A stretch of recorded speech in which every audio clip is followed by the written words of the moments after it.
ஒரு பவுன். ஒரு கிராம் 10,550.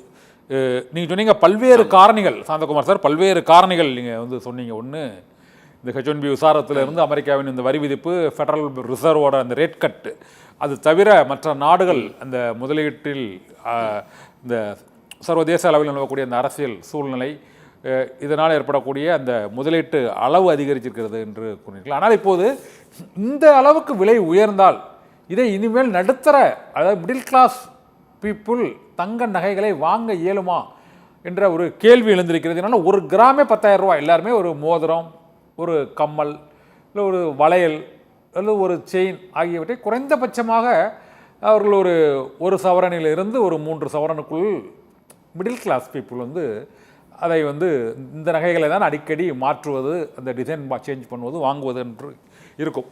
இப்போது பார்த்தால் இந்த ஒரு 3 லட்சம் ரூபாய் கையில் இல்லாமல், குறைந்தபட்சம் ஒரு 2 லட்சம் ரூபாய் கையில் இல்லாமல் நகைக்கடைக்குள்ளே நுழையவே முடியாத ஒரு சூழ்நிலை ஏற்பட்டிருக்கிறது. ஏனென்றால் 2 சவரனாவது வாங்கணும்னா, ஒரு சவரனுக்குள்ளே வாங்கணும்னா 1 லட்ச ரூபா இருக்குது. 85 ரூபாய்னா செய்கூலி சேதாரம்னு அந்த நகையோட வாங்கிட்டு வரும்போது 1 லட்சத்துக்கு குறைஞ்சு பில்லே போட முடியாது. இப்போ நீங்கள் தங்க நகை வியாபாரிகள் சங்கம், வைர நகை வியாபாரிகள் சங்கமாக தான் இருக்கிறீங்க, சங்கத்தில் இருக்கீங்க. பில்லு 1 லட்ச ரூபாய் குறைஞ்சி போட்டு ஏதோ ஒரு நகையை வாங்க முடியுமா சார்?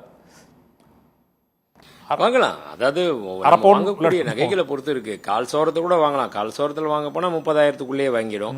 25,000, 30,000 ஒவ்வொரு நகையை பொறுத்து இருக்கு. ஆனால் நீங்கள் சொல்ற ஒரு சவரன் மினிமம் வாங்கினா கூட இன்னைக்கு 1 லட்ச ரூபா பணம் வைக்கக்கூடிய சூழ்நிலை.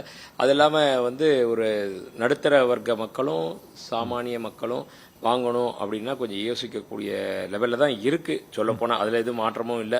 வேலை எங்களுக்குமே கூட கொஞ்சம் சிரமம் தான். என்ன சிரமம்? சேல்ஸ் கம்மியாக இருக்கா சார் உங்களுக்கு? நீங்கள் ஒரு நகை கடை வச்சுருக்கீங்க கேட்குறேன். ஆமாம் ஆமாம். ஓவராலாக சேல்ஸ் கொஞ்சம் கம்மியாக சூழ்நிலையில் வந்து கொஞ்சம் வந்து எப்பயுமே விறுவிறுப்பாக காணப்படக்கூடிய ஒரு இடத்துல இல்லாமல் கொஞ்சம் ஸ்லோ டவுன் இருக்க தான் செய்யுது. அது வந்து ஆனஸ்டாக ஒத்துக்கு தான் ஆகணும். இன்னொரு விஷயம் என்னன்னா, இப்போ மக்களுக்கு மட்டும் இது பாதிப்பு இல்ல. நாங்களுமே நகைக்கடைக்காரருமே புதுசா ஒரு டிசைனை இன்ட்ரோடியூஸ் பண்ணணும், அதுல சுமார் கொஞ்சம் குறைஞ்சபட்சம் ஒரு கிலோவை நாங்க இன்வெஸ்ட் பண்ணணும் அப்படின்னா முதல்ல வெறும் 60 லட்ச ரூபாய் இருந்தா போதும் இன்வெஸ்ட் பண்ணலாம்.